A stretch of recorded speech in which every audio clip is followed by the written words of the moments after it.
नमस्कार।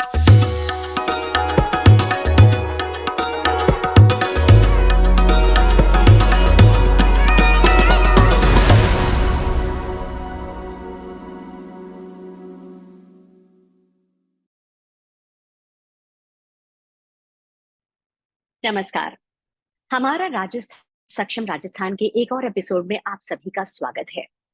राजस्थान की पहली महिला कैंसर सर्जन जो खासकर सर्वाइकल और ब्रेस्ट कैंसर के बारे में जागरूकता बढ़ाने के मिशन पर हैं, आज हमारे साथ जुड़ी हैं। आपका बहुत बहुत स्वागत है नैना जी। एसएमएस हॉस्पिटल जयपुर के सर्जिकल ऑन्कोलॉजिकल विभाग में आप सबसे कम उम्र की असिस्टेंट प्रोफेसर हैं। आपने एसएमएस जयपुर के सर्जिकल ऑन्कोलॉजी विभाग में सबसे कम उम्र की सहायक प्रोफेसर और एक महिला कैंसर सर्जन के रूप में शामिल होकर एक नया मील का पत्थर स्थापित किया है। एक सर्जन होने के अलावा डॉक्टर नैना एक उत्साही ब्लॉगर, नर्तकी और तैराक भी हैं। उन अर्पण और मेहनत ने न केवल चिकित्सा क्षेत्र में उनकी पहचान बनाई है, बल्कि नई पीढ़ी के लिए प्रेरणा स्रोत भी बन गई है। हमारा राजस्थान सक्षम राजस्थान में कैंसर रोग के इलाज में जुटी राजस्थान की पहली cancer surgeon doctor Naina Singh से एक विशेष बातचीत। बहुत बहुत शुक्रिया आज मुझे यहाँ इनवाइट करने के लिए। तो डॉक्टर नैना, मेरा सबसे पहला सवाल आपसे ये है कि सर्जिकल ऑन्कोलॉजी फील्ड में आने की क्या खास वजह थी? सर्जिकल ऑन्कोलॉजी यानी कैंसर संबंधी जो सर्जरीज होती हैं उसमें हमें आगे स्पेशलाइज कराया जाता है, जिसको हम बोलते हैं एमसीएच सर्जिकल ऑन्कोलॉजी। तो जब हम जनरल सर्जरी की ट्रेनिंग कर रहे थे तब हमारी 1 महीने की पोस्टिंग लगती है, जो कि सर्जिकल ऑन्कोलॉजी डिपार्टमेंट में लगती है। तो उसमें लग के मैंने जाना कि कितना कुछ और हम पेशेंट्स मरीजों की ना सिर्फ हम उनके डॉक्टर पर उनको एक समझने वाला हम बनना चाहते थे। जब मैंने अपने टीचर्स, अपने सीनियर्स को देखा कि 10-10 साल बाद भी पेशेंट उनको दिखाने आते थे, ठीक होने के बाद उनके चेहरे पे जो खुशी होती थी, एक अपने डॉक्टर की तरफ भरोसा होता था, मुझे लगा कि मुझे ऐसा डॉक्टर बनना है कि 10 साल बाद भी जब पेशेंट मेरे पास आए दिखाने के लिए ठीक होकर, तो एक अलग खुशी से आए। और आज जब वो आते हैं, अभी मेरी जर्नी तो बहुत छोटी सी है कि आज भी जब 4-5 साल बाद पेशेंट मुझसे मिलने आते हैं तो मुझे बेहद खुशी होती है कि हाँ, कहीं ना कहीं मैं कुछ सही कर रही हूँ। डॉक्टर नैना, जाहिर है कि इस सफर में कुछ ना कुछ चैलेंजेस, कुछ ना कुछ चुनौतियां जरूर आई होंगी। तो कैसे आपने उन चुनौतियों का सामना किया, ये जानना चाहेंगे अब आपसे। सर्जिकल ऑन्कोलॉजी एक ऐसा फील्ड था कि इसमें राजस्थान में पहले कभी किसी लड़की ने एमसीएच सर्जिकल ऑन्कोलॉजी नहीं किया था। तो मुझे इतना पता नहीं था कि इसके लिए कैसे मेहनत करनी है, क्या पढ़ना है, क्या ये सही होगा नहीं होगा। बट सिर्फ एक मेरे सीनियर्स टीचर्स ने मुझे प्रोत्साहित किया कि नहीं, तुम कर सकती हो। और एक एक एक दिन एक एक कदम बढ़ाकर आज वो सफर पूरा हुआ। तो सबसे बड़ी जो सपोर्ट था दैट इज फैमिली की, बिकॉज इमोशनली कैंसर सर्जरी काफी ड्रेनिंग ब्रांच है। कई मोमेंट्स पे हमें लगता है कि हम अपना बेस्ट देते हैं पर हम इतना बेस्ट नहीं कर पाते पेशेंट के लिए। जो कई चीजें हमारे हाथ में नहीं होती, जो हमें इमोशनली काफी इफेक्ट करती है। तो उसके लिए फैमिली सपोर्ट, उनसे आके वापस डिस्कस करना, तो वो बहुत महत्वपूर्ण था कि हमें कि आप अपना बेस्ट करें, बाकी सब तो ऊपर वाले के हाथ में है। कैंसर से ये जरूरी था हमें, मेरे टीचर्स ने भी यही समझाया, ये दिमाग में रखा। और उसके बाद पेशेंट्स का हम पे ट्रस्ट वो धीरे धीरे जैसे जैसे बढ़ता गया, तब तक ऐसा लगता गया कि हाँ, सब सही है, सब सही कर रहे हैं। आज की लाइफस्टाइल में ब्रेस्ट और सर्वाइकल कैंसर के केसेस महिलाओं में काफी ज्यादा बढ़ रहे हैं। How can we prevent this cancer? Do we have a vaccine for this, and if yes, then is it effective? सबसे पहले अगर हम ब्रेस्ट कैंसर की बात करें, इंडिया में सबसे मुख्य जो कैंसर है महिलाओं में, that is breast cancer. Her 4 minute में एक महिला को ब्रेस्ट कैंसर डायग्नोज होता है इंडिया में, हर 4 मिनट में। हर 13 मिनट में डायग्नोज, हर 13 मिनट में एक मृत्यु होती है, जो कि हमारे लिए बहुत ही एक शर्म की बात है कि हम इतने एडवांस टेक्नोलॉजी में होके भी हम महिला को बचा नहीं पा रहे हैं। तो अगर मुझे 3 चीजें बतानी हो ब्रेस्ट कैंसर के बारे में, तो मैं पहली चीज ये बताना चाहूंगी कि हर महिला को पता होना चाहिए कि उनके ब्रेस्ट का टेक्सचर कैसा फील होता है। कभी भी कोई उनको गांठ महसूस हो, ब्रेस्ट कैंसर की खासियत ये है कि कभी भी उसमें दर्द नहीं होता है ज्यादातर। तो कभी भी आपको कोई ब्रेस्ट में गांठ महसूस हो, जब भी स्पेशली महीने आना महावरी आने के 10 दिन बाद आप अपने ब्रेस्ट को जरूर चेक करें कि उसमें कोई भी आपको गांठ महसूस हो, कि आपको लगे कि नहीं मुझे कोई महसूस हो रही है, तो तुरंत अपने डॉक्टर, अपने ऑन्कोलॉजिस्ट, फिजिशियन को चेक करवाएं।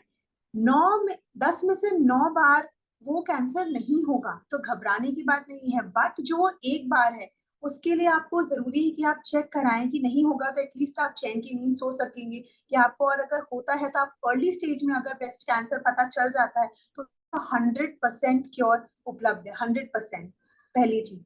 दूसरी चीज, अगर 35 साल से ऊपर की कोई भी महिला है तो हर 3 महीने में एक मैमोग्राफी टेस्ट होता है, एक तरीके का एक्सरे होता है ब्रेस्ट का, जिससे हमें पता चल जाता है कि ब्रेस्ट में कोई भी अबनॉर्मेलिटी, कोई भी गांठ, कोई ऐसी चीजें पता चल रही हो। ये मैमोग्राफी टेस्ट जो है हमारे स्टेट कैंसर इंस्टीट्यूट, जो कि एसएमएस हॉस्पिटल का जो कैंसर विभाग है, स्टेट कैंसर इंस्टीट्यूट राजस्थान का सबसे बड़ा गवर्नमेंट हॉस्पिटल, जहाँ पे सारा इलाज, सारी तकनीक, सारे टेस्ट, सब कुछ फ्री है सारे राजस्थान पेशेंट्स के लिए, तो वो वहाँ उपलब्ध है। तो आप मैमोग्राफी हर 3 साल में, हर 35 ईयर्स से ऊपर की महिला को कराना चाहिए। इससे आपको अगर कुछ भी गड़बड़ है ब्रेस्ट में तो वो टाइम पे पता चल जाएगा। दूसरी बात। तीसरी बात कि अगर ब्रेस्ट कैंसर पता चलता भी है, पहली बात घबराना नहीं है, बिल्कुल घबराना नहीं है। ये पूरी तरह इसका ट्रीटमेंट उपलब्ध है और पूरा ब्रेस्ट हटाने की जरूरत नहीं है। आजकल जो हमारी तकनीक है उसमें सिर्फ ब्रेस्ट ट्यूमर का वो वाला हिस्सा हटाया जाता है, उसके बाद कीमोथेरेपी और रेडियोथेरेपी, जो कि बहुत महत्वपूर्ण है। ये तीन, हमेशा कैंसर का ट्रीटमेंट जो है 3 भागों में होता है, सर्जरी, कीमोथेरेपी, रेडियोथेरेपी। तो ये तीनों ट्रीटमेंट से सिर्फ ब्रेस्ट का वो हिस्सा हटाया जाता है ट्यूमर का जहाँ पे है, और पूरा ब्रेस्ट का शेप वापस बना दिया जाता है, जो कि दूसरे ब्रेस्ट से मैच करता है, जिसको हम बोलते हैं ब्रेस्ट कंजर्वेशन सर्जरी। तो वो जरूर कराएं, पूरा ब्रेस्ट हटवाने की जरूरत नहीं है। तो 3 चीजें जो है ये मैं हर महिला को जरूर पता होना चाहिए। अगर हम सर्वाइकल कैंसर की बात करें तो सर्वाइकल कैंसर के बारे में 3 चीजें सबसे इंपॉर्टेंट जो है। फर्स्ट जो है कि इसका, ये सर्वाइकल कैंसर क्या होता है, हमारा जो गर्भाशय है, जिसको बच्चादानी है, बच्चादानी के नीचे का जो हिस्सा है उसको बोला जाता है सर्विक्स। जो गर्भाशय के नीचे का हिस्सा है सर्विक्स, तो अगर इसके अंदर जो है, इसके अंदर कैंसर की अनियमित ग्रोथ होती है, अनियमित तरीके से बढ़ने लग जाता है, उसको हम सर्वाइकल कैंसर कहते हैं। और इसके बारे में हमारे फाइनेंस मिनिस्टर से निर्मला सीतारमन जी का, अगर आपने सुना हो, जनवरी में उन्होंने कहा था कि हमारे हेल्थ सेक्टर का सबसे प्रायोरिटी 1 इस बार सर्वाइकल कैंसर है। उन्होंने वो कहा था क्योंकि ये कैंसर है जो हम एक सिंगल वैक्सीन, एक टीके से हम उसको प्रिवेंट कर सकते हैं, उसको हम लोग, उससे बचा जा सकता है। जैसे कोविड से बचा जा सकता था एक सिंगल वैक्सीन, एक सिंगल टीके से, वैसे ही सर्वाइकल कैंसर से बचा जा सकता है एक सिंगल टीके से। और तो इस सिंगल टीके से जिस कैंसर से बचा जा सकता है, जो पूरी दुनिया में सबसे ज्यादा भारत में होता है, तो वो हमारे लिए सबसे प्रायोरिटी 1 है कि हमारी हर बीबी, हर महिला को जो कि 9 से 26 साल की उम्र है, उसको एक टीका लगे और वो सर्वाइकल कैंसर से बच सके। जो सर्वाइकल कैंसर वैक्सीन है ये हमको 80% प्रोटेक्शन देती है सर्वाइकल कैंसर के अगेंस्ट में, जो कि एक बहुत बहुत ही बड़ी बात है, क्योंकि कैंसर से बचने के लिए जो बचा हुआ 20% है वो डिपेंड करता है। जैसे कि हमने पैडमैन मूवी में देखा कि अभी भी हमारी महिलाएं जो है गांव में गंदा कपड़ा इस्तेमाल कर रहे हैं, पैड्स नहीं कर रहे हैं। तो फर्स्ट है कि हमें चाहे हमारे हाउस होल्ड हेल्प हो, हमारे यहाँ जो काम करते हैं, या आप जब भी जिससे मिले कि आपको लगता है कि वो पैड्स इस्तेमाल नहीं कर रहे हैं, तो उनको प्रोत्साहित कीजिए कि पैड्स इस्तेमाल करें। हर 6 घंटे में पैड्स को चेंज करना है, फर्स्ट। Second, smoking. स्मोकिंग एक बहुत ही मुख्य कारण है, बीड़ी, गुटखा, तंबाकू, जो कि हमारे गांव की महिलाएं, शहर की महिलाएं, हर जगह बढ़ता जा रहा है, जो कि एक मुख्य कारण है सर्वाइकल कैंसर का। तो धूम्रपान का सेवन ना करें, ये दूसरा कारण है। ये बचा हुआ 20% है। बट जो इस 80% है प्रोटेक्शन, वो हमें एक सिंगल टीके से लगता है। सिंगल मतलब 3 टीके लगते हैं। ये 9 से 26 साल की हर हमारी महिलाओं को लगाया जाता है। सेक्सुअल एक्टिविटी, यौन संबंध के शुरू होने की पहले जो उम्र होती है तभी ये इफेक्टिव होता है, इसलिए जो बेस्ट एज है बच्चों को लगाने की वो है 9 से 14 वर्ष। 9 से 14 वर्ष की महिलाओं को, लड़कियों को लगाने के लिए 2 टीके लगते हैं। एक टीका और उसके 6 से 9 महीने बाद दूसरा टीका, जो कि सिंपल एक टीका होता है, यहाँ पे लगता है, जिससे हमें प्रोटेक्शन मिलती है सर्वाइकल कैंसर के अगेंस्ट। और अगर लड़की जो है वो 15 से 26 साल की उम्र की है तो 3 टीके लगेंगे। एक टीका, फिर 1 महीने बाद एक टीका, और उसके टोटल 6 महीने बाद एक टीका। तो 3 टीके से उसको फुल प्रोटेक्शन मिलेगी। इसमें भी काफी सारे टाइप के वैक्सीन हैं, जो कि अवेलेबल हैं, अभी थोड़े महंगे भी हैं, पर जल्द ही भारत सरकार ने बहुत कम अमाउंट में 400 से 800 रुपए के बीच में ये उपलब्ध होने वाला है, जैसे कि हमारे फाइनेंस मिनिस्टर ने बोला था। तो अगर कोई नहीं भी अफोर्ड कर पाए तो जैसे ही वो उपलब्ध हो तो वो जरूर जरूर जरूर लगवाएं। आजकल के युवाओं में एक नया आकर्षण का केंद्र बना हुआ है वेपिंग। तो क्या वेपिंग सुरक्षित है and how it affects our body? तो आपने सही पूछा कि स्मोकिंग, पान, ये तो फिर भी आजकल हम सबको पता है कि कितना नुकसान है। पर आजकल हम गली मोहल्ले जब बाहर जाते हैं तो छोटे बच्चे दिख जाते हैं। वेप एक तरह का छोटा सा यंत्र होता है जिसमें एक निकोटीन वेपर्स होते हैं जो कि वो इनहेल करते हैं और उससे उनके मुंह से सिगरेट की बदबू भी नहीं आती। तो और दिक्कत क्या है कि अभी हमारे पेरेंट्स को पता भी नहीं है कि वेपिंग क्या है, तो बता भी नहीं, तो अपने बच्चों को बता भी नहीं पा रहे हैं कि ये कितना नुकसानदायक है। तो ये जो वेपिंग है इसके अंदर एक लिक्विड होता है, लिक्विड के अंदर निकोटीन की बहुत हाई मात्रा होती है, जो कि बच्चों को पता नहीं होता। बच्चों को जब ये बेचा जाता है तो कहा जाता है कि इसमें टबैको नहीं है, टबैको मतलब जो कि सिगरेट में टबैको होता है वो नहीं है। बट अगर वो नहीं है, बट आपको अगर मन कर रहा है उसको इतनी बार करने का, तो उसमें वो आदत नशे वाली इतनी ज्यादा क्वांटिटी में है कि वो लिक्विड सीधा आपके फेफड़ों में जा रहा है। और ये वही लिक्विड है जो हमारे कार एग्जॉस्ट पाइप, जो कार के एग्जॉस्ट में जो ऑयल यूज होता है उसमें ये हो रहा है यूज, और वही लिक्विड आप डायरेक्ट अपने फेफड़ों में ले रहे हैं। बच्चों को इतना ज्यादा नुकसान हो रहा है वेपिंग से। पहली उनकी सिगरेट पीने की आशंका बड़े होने पे 50% से अधिक बढ़ जाती है। दूसरा, उनके ब्रेन पे बहुत ज्यादा डेवलपमेंट पे ये इफेक्ट करता है, क्योंकि उम्र होती है 15 से 21 उनके ब्रेन डेवलपमेंट की। वीपिंग से उनका ब्रेन डेवलपमेंट कम हो जाता है, उनके सीजर्स आने की क्षमता बहुत ज्यादा बढ़ जाती है, और उनके कार्डियक अरेस्ट, हार्ट अटैक के चांसेस काफी ज्यादा बढ़ जाते हैं। तो वेपिंग नशा है। वेपिंग, हुक्का हुक्का बिल्कुल एडिक्टिव है। जहां भी जाते हैं उसमें निकोटीन होता ही होता है। तो बच्चे ऐसा ना समझे कि इसमें टबैको नहीं है या फिर नशा नहीं करेगा, वो नशा करेगा, आपको उसमें निकोटीन है। तो हुक्का, वेपिंग, इन सब की सेवन ना करें, इनसे दूर रहें। ये एक मुख्य कारण है आगे जाके कैंसर संबंधी दिक्कतें, कैंसर होने का। कैंसर, दिल के दौरा, ब्रेन स्ट्रोक, इन सब का मुख्य कारण है वेपिंग, सिगरेट, हुक्का, तंबाकू। कैंसर सर्जरी के क्षेत्र में आपके लिए सबसे यादगार अनुभव क्या रहे हैं, जानना चाहेंगे अब आपसे। बहुत सारे यादगार किस्से हैं कि हर पेशेंट जो है कि चाहे जो पेशेंट 3 साल बाद ईद पर जब खीर बना के लाता है, तब ऐसे दिल बाहर आ जाता है खुशी से। जब वो कभी अपने खेत से मूली लेके आता है तो भी हमें बहुत ही एक महसूस होता है कि उसकी खुशी में हमारी खुशी शामिल होती है। बट एक इंसिडेंट मैं शेयर करना चाहूंगी कि मेरी एक पेशेंट, 23 साल की लड़की, जिनको ब्रेस्ट कैंसर हुआ था आज से 4 साल पहले, एंड सिर्फ 23 साल की थी वो, एंड इट वाज स्टेज 3। उनका पूरा इलाज एसएमएस में हुआ, कीमोथेरेपी, सर्जरी, सब कुछ हुआ। और उस लड़की में एक इतनी हिम्मत थी, इतनी खुशी थी कि उसके सर्जरी के टाइम पे भी वो सर्जरी के बाद वो वार्ड में सबके लिए पेंटिंग बनाती थी, बाकी सब पेशेंट्स को प्रोत्साहित करती थी खुश रहने के लिए। उसके होने से पूरे वार्ड में खुशी की लहर दौड़ती थी। उसके बाद वो पूरी तरह ठीक हुई। उसके बाद आज अभी कुछ समय पहले ही, आज से 3 महीने पहले, उस मुझसे मिलने आई और उसने बताया कि उसका इसरो में, इंडियन साइंटिस्ट में उसका सिलेक्शन हो गया है in Indian Space Research Organisation. And मुझे इतना गर्व महसूस हुआ कि अगर कोई कुछ चाहे, दिल से चाहे, उसके लिए मेहनत करे, तो कुछ भी संभव है। और हम सबने उसको, हमारी पूरी टीम ने उसको इतना कॉन्ग्रेचुलेट किया, सबने, कि इतने खुश थे हम कि हमारे लिए वो प्रेरणा बन गई जीवन के। डॉक्टर नैना, आप इस मुकाम पर पहुंच गई हैं आज। आपको इस मुकाम तक पहुंचाने में किन किन लोगों का सहयोग रहा है? इंस्पिरेशन, मैं हमेशा मानती हूँ कि हमारे जो टीचर्स हैं, हमारे जो सीनियर्स हैं, वो ही हमारे लिए सबसे बड़ी इंस्पिरेशन है।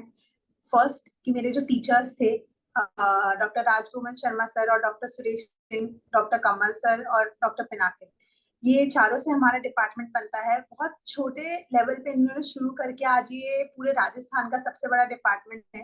हर चीज पे इन्होंने मुझे सपोर्ट किया।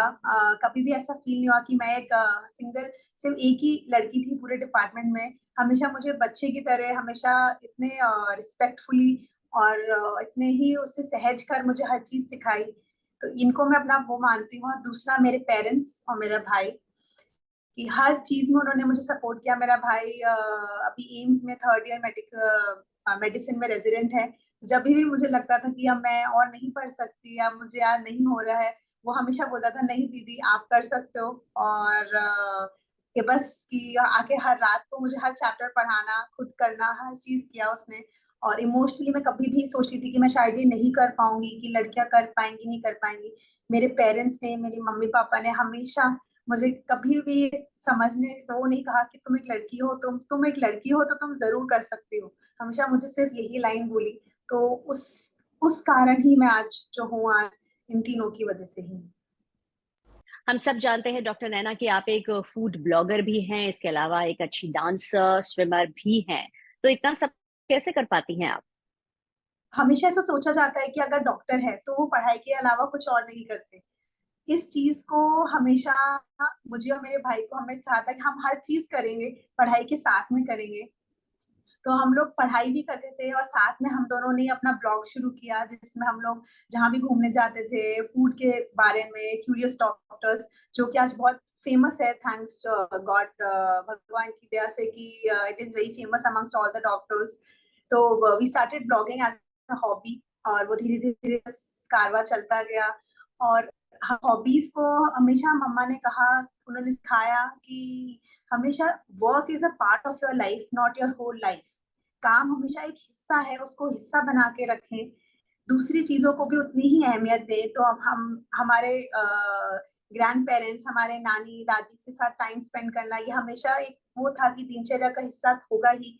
अगर मैं अपने फादर के साथ स्विमिंग जाती हूँ तो वो एक उनके साथ टाइम स्पेंड करने का मेरा एक जरिया है, कि वो मेरे लिए बहुत महत्वपूर्ण है। तो वो मैं हमेशा से कंटिन्यू किया है, और मैं चाहती हूँ कि आगे भी कंटिन्यू करूँ।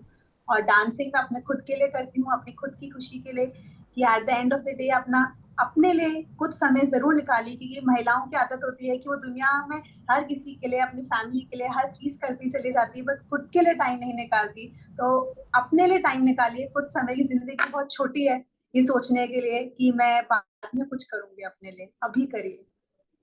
You are a true role model for today's generation. Any suggestions for the young generation and for ours? आप बहुत ही अच्छी अच्छी बातें करते हैं, आपने मुझे बहुत ही बड़ी बड़ी उपाधियां दे दी। बट सिंपल शब्दों में कि बस जो आपको अच्छा लगे अपने फ्यूचर के लिए, जिस चीज में आपका मन लगे आप वो करिए। फिर वो ही प्रोफेशन चूज करिए जिसको घर शाम को घर आने के बाद आपको ऐसा ना लगे कि काम खत्म हो गया। आपको एक्साइटमेंट हो अगले दिन कि हाँ मुझे काम पे आज वापस जाना है। और दूसरी बात कि काम एक हिस्सा है, उसको एक हिस्सा रहने दीजिए। आपकी फैमिली, आपकी हॉबीज, आपका आपके ग्रैंड पेरेंट्स पेरेंट्स उतने ही इम्पोर्टेंट है। तो उन सबको इक्वल टाइम जरूर दें। दूसरी चीज, और बच्चों को मैं बोलना चाहूंगी कि पढ़ाई से हर चीज गेन है। अगर आप अपना जो भी है लगन से करिए, जो भी आपको बनना है, चाहे जिस भी फील्ड में आपको जाना है, मेहनत कभी वेस्ट नहीं जाती। आप मेहनत करेंगे तो उसका फल आपको जरूर जरूर मिलेगा। ये उम्र है आपकी मेहनत करने की, करिए मेहनत की, उसके बाद आपकी जिंदगी बहुत आसान हो जाएगी। बहुत ही अच्छा लगा आज आपसे इस बातचीत को करके डॉक्टर नैना। और अब हम आपसे आपसे जानना चाहेंगे कि आपको कैसा लगा हमारा राजस्थान सक्षम राजस्थान इस कार्यक्रम से जुड़कर। क्या कोई ऐसा मैसेज है जो आप हमारे फॉलोअर्स को देना चाहेंगी? मुझे बेहद खुशी हो रही है। हमारा राजस्थान सक्षम राजस्थान इतनी अच्छा काम कर रहा है, इतना अच्छा लगता है ये शो देख के, उसको सुनकर इतना प्राउड फील होता है। दिया कुमारी जी का जो ये है फाउंडेशन है, मैं उनके स्कूल में भी गई थी, द पैलेस स्कूल है। इतना अच्छा लगा बच्चों से मिलके, उनसे बात करके, उनके बारे में, कैंसर के बारे में इंटरेक्शन करके।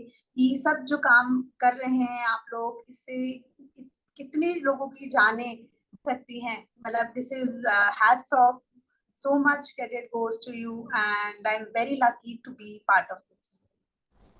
डॉक्टर नैना, आपका बहुत बहुत धन्यवाद कि आपने अपने कीमती वक्त में से कुछ वक्त हमारे लिए निकाला और आप हमसे और हमारे फॉलोअर्स से जुड़ी और आपने बहुत कुछ शेयर किया। आपकी लाइफ के बारे में, आपकी सक्सेस जर्नी के बारे में। आपका बहुत बहुत धन्यवाद। Thank you so much.